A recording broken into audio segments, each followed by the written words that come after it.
A sleepless night, a city under siege, and a world watching closely.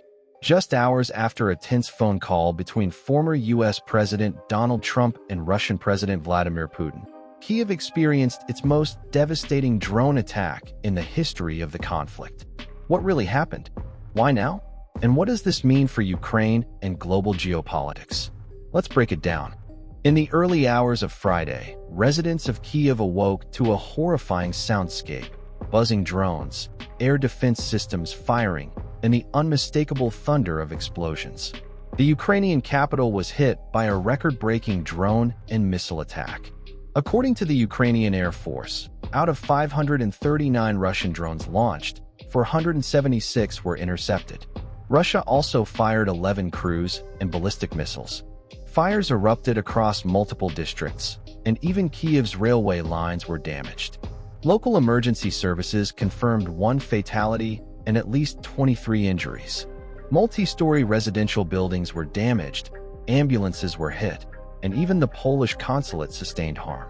Kyiv's residents once again found themselves spending the night in underground shelters and subway stations. So, what happened between Trump and Putin? On Thursday, Trump held a nearly hour-long call with the Russian president. He later admitted to reporters that the call led to no progress on securing a ceasefire in Ukraine. Trump voiced frustration, stating, "I didn't make any progress with him today at all."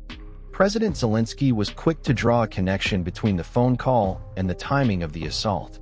The first air raid sirens in Kyiv began just as media reports about the Trump-Putin call were surfacing.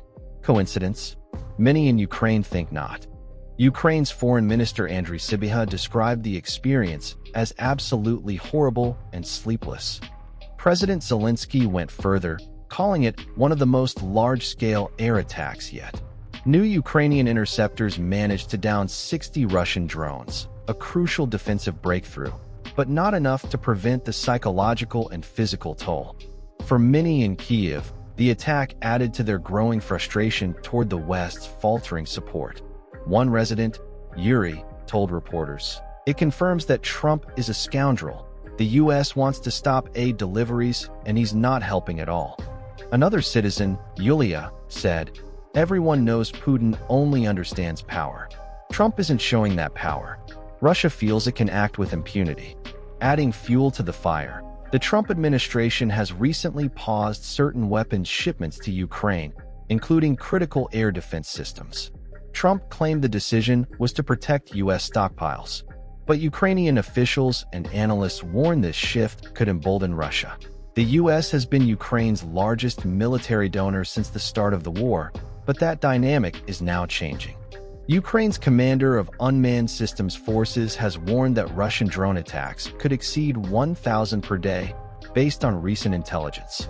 Kyiv is urging allies for sustained support, emphasizing that air defenses and long-range systems are now more crucial than ever.